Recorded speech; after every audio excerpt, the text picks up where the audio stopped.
बिस्मिल्लाहिर्रहमानिर्रहीम। मैं हूं आपका host doctor Tanveer Arshad Chaudhary, family physician expert in family medicine. I have a 2 year working experience with the nutrition society of USA. आज मैं अपने viewers, follower, patient, friends and family के साथ एक टॉपिक के ऊपर गुफ्तगू करूँगा। वो ये है कि जनरल फिजिशियन, फैमिली फिजिशियन और कंसल्टेंट में क्या फ़र्क होता है। कि बेसिकली हम लोगों से ये सुनते हैं कि मैंने जीपी को दिखाया था, मैंने फैमिली फिजिशियन को दिखाया था, फिर उसके बाद मैं कंसल्टेंट के पास गया। तो हम अपने viewers, follower, patient and friends और फैमिली के लिए ये इंतहाई अहम और आसान टॉपिक करके बताएंगे, ताकि उनको ये पता चले कि जनरल फिजिशियन, फैमिली फिजिशियन और कंसल्टेंट में क्या फ़र्क है। जनरल फिजिशियन हम उसको कहते हैं जितने भी डॉक्टर जिन्होंने एमबीबीएस किया और उसके बाद उन्होंने अपनी प्रैक्टिस शुरू कर दी और वो मोहल्ले में बैठे या किसी भी जगह पे बैठ के उन्होंने जनरल प्रैक्टिस शुरू की, जिसमें बुखार है, नज़ला है, ज़ुकाम है, हल्की फुल्की दर्दें हैं, या आपके गैस्ट्रिक के छोटे मोटे इशू हैं या लिवर के छोटे मोटे प्रॉब्लम्स हैं, ये सारे वो जिनको डील करते हैं, इसको हम जनरल फिजिशियन कहते हैं। तो इसके बाद जो होता है वो फैमिली फिजिशियन है। फैमिली फिजिशियन वो होता है जिसने ग्रेजुएशन की मेडिकल में, एमबीबीएस किया, उसके बाद वो एमएस किया या एमडी किया या एफसीपीएस किया, मेडिसिन में कर लिया उसने, फिर उसके बाद उसने फैमिली फिजिशियन की प्रैक्टिस शुरू कर दी।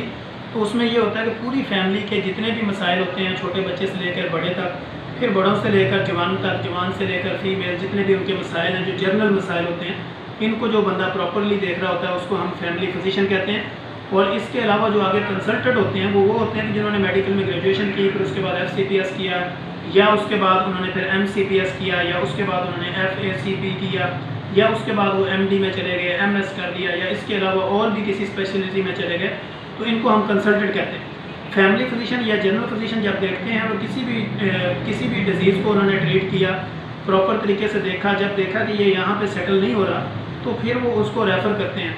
अगर कोई जॉइंट्स का मसला है तो वो आर्थो वालों के पास रेफ़र करेंगे, आई का मसला है तो वो आई स्पेशलिस्ट के पास भेजेंगे, इसी तरह अगर पीड्स का मसला है तो पीडियाट्रिशियन यानी चाइल्ड स्पेशलिस्ट के पास हमें उसको रेफ़र करेंगे। अगर आपको मैदे का मसला है या जिगर का मसला है तो हम उसको माहिर अमराज़ मैदा और जिगर वाले के पास भेजेंगे। अगर कैंसर है तो ऑन्कोलॉजी वालों के पास भेजेंगे। इसी तरह जो आपके मुख्तलिफ अगर पट्ठों का इशू है या आपके ब्रेन का कोई इशू है तो हम न्यूरो वालों के पास भेजेंगे।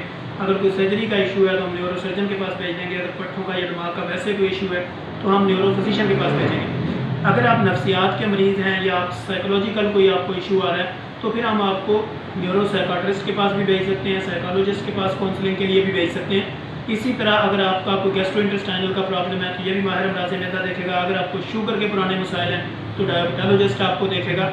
इसी तरह आपको गुर्दों का कोई मसला है तो यूरोलॉजिस्ट आपको देखेगा। आपकी चेस्ट का प्रॉब्लम है तो पल्मोनोलॉजिस्ट आपको देखेगा। इसी तरह फीमेल्स के अंदर जो मसाइल आते हैं, एक तो जनरल मसाइल होते हैं, उसके अलावा जो उनके स्पेशली जो मसाइल होते हैं उसकी तरफ अगर हम किसी को भेजेंगे, जिस तरह उनकी गायनी के इशूज़ हैं तो वह हम गायनाकोलॉजिस्ट के पास भेजेंगे। फिर गायनी सर्जरी में अगर कोई इशू है तो गायनाकोलॉजिस्ट सर्जन के पास भेजेंगे। तो ये सारी सूरत हाल हम मुख्तलिफ स्पेशलिटी के हिसाब से उधर उसको मैनेज करते हैं। इसी तरह अगर टीबी वाला है या कोई बहुत ज़्यादा खांसी वाला प्रॉब्लम है, नाक कान गले का इशू है, तो हम उसको ईएनटी स्पेशलिस्ट के पास भेजेंगे। स्किन का प्रॉब्लम है तो डर्माटोलॉजिस्ट के पास भेजेंगे।